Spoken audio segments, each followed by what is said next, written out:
Hi, my name is Noel Davis with World Composting, and today I want to do an update of my Vermibag Max. Now, I had some issues with it with fruit flies from the bokashi composting that I'd thrown in there, but I'm starting to bring it back, but it's going to need more food, and I needed a way to try to hold off those fruit flies. So we're doing compost rolls for this add of food. We're going to add a lot of food because I really want to get this going and try to get these worms moving back into the material and eating it. So we're going to add a bunch of compost rolls, we're going to dig in, add them, and then we're going to close it back up. Alright guys, so here's the bin. Let's open this thing up.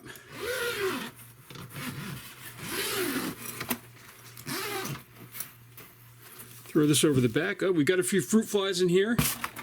Not too worried about them. They'll go into my bug light that I've got eventually. I thought I had taken care of it at one point, but apparently they did come back. So these have been very persistent in this bin and very hard to maintain.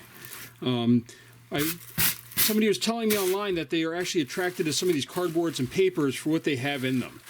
So, as you can tell, this is really dry. I've been trying to keep it dry to get rid of these fruit flies, although they're still multiplying in here. So let's just dig down here to the bottom and see what we have, and then we'll go from there. And I think no matter what, I'm going to have to start adding some food to this to give the worms something to eat. As you can tell, I'm getting pretty far in here, and it's still almost all cardboard. So let's just see here. Oh. This is actually a bone from the bokashi composting I threw in here. So we're going to leave that in here and see if it can work its way through. And if it comes out the other side, it comes out the other side. All right, so let's just dig down in here in the bottom. And look at that, we got some worms. There are worms alive in here. So they're doing okay. They're not great, but they are alive. They're moving around. I also see some pot worms right there. I definitely see some of those in there. But there are definitely worms in here. But this material is a little dry. All of this material is. I mean, even the cardboard on top and everything is a little bit dry. So we're going to add some water. Let's just dig into the side here a little bit. You can see there's a corn on the cob there. That's from my bokashi composting. And this is actually a really good example. You can see it's moist all the way up to a certain point, and then it's dry. And that's what's happening.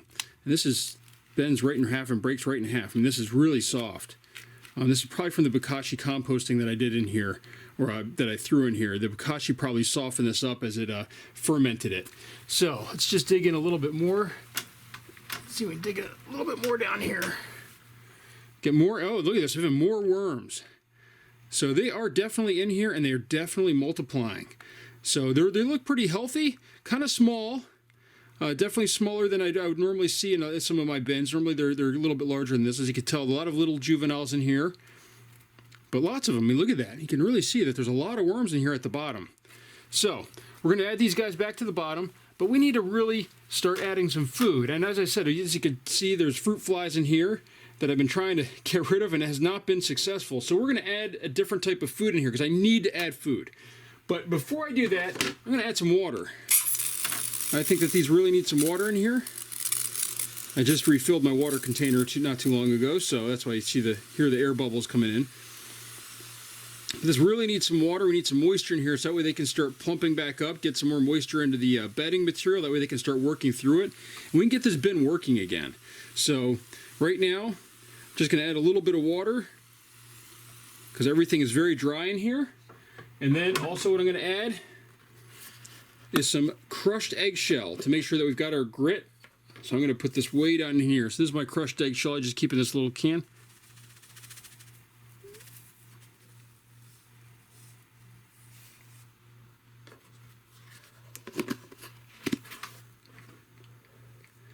And just a reminder, you do not want to breathe crushed eggshell. That apparently is really bad for your lungs, so you don't want to breathe it. I'm just going to wet that down just a little bit so that way it stays put. Doesn't get back into air form.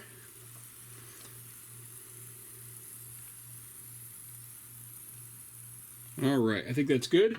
It'll spread out after things move around. So now what I have here is I have compost rolls. I'm going to have a video on these. This is something that Mark from Vermibag came up with, where you wrap up your food in newspaper and then you kind of place it where you want. And what's great about these things is the fact that it keeps fruit flies out. So now I can kind of let this kind of collapse down in here. This is primarily filled with fruits, some veggies, but primarily fruit. Now we're going to add some more water to this. I'm going to take off my glove here so I can also pump the container, get a little bit more air, more water flow going in here. So, all right, there we go. So now we get some water going in here.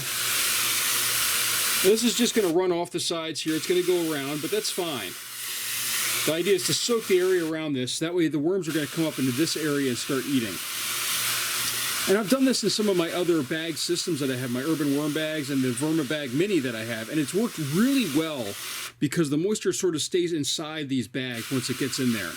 So you have fruits and vegetables, they give off moisture. And instead of just evaporating right out, it kind of keeps rotating into this bag. So it works really well, I feel, especially in these the Vermibag mini. It's doing a really good job.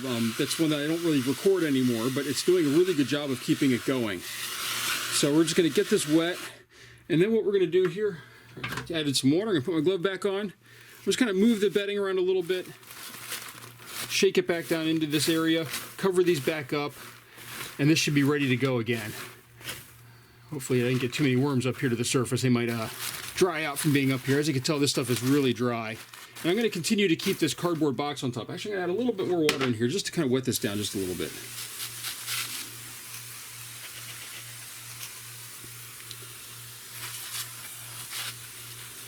So as you can see, though, this bin still has worms in the bottom. They aren't coming up because it's too dry, but they are in the bottom. They're in the material down below, and we've got to get this stuff, the food, back down to them so that way they can get to it. Still a lot of bedding on top. I still have some fruit flies, but as you can tell, it wasn't too bad. I probably had like maybe a dozen, if that. I mean, there's times where I opened up and there's a lot more. So just kill which ones I can on top here. So that's my update for this Vermibag Max. It's still going, and I'm going to continue to do more updates on it to get this going again. I neglected it for a while. I have been adding it and watching this and trying to kill the fruit flies in here. As you can tell, they weren't that bad this time. But my goal is to get this working again as good as my urban worm bags. And it was my fault that it's messed up because of the bokashi that I put in that overheated the bin. But it's time to get it back and working again, especially as summer comes, because this mesh netting does great in the summer for releasing the moisture in the air, because it gets really humid here in Maryland, and it does a really good job of releasing that. So that's my update for this. I hope you enjoyed. If you have any questions, please let me know, and please look for links down in my description for where you can buy this or the urban worm bag or some of the materials such as gloves and stuff that I use. So thank you so much, and please let me know if you have any questions.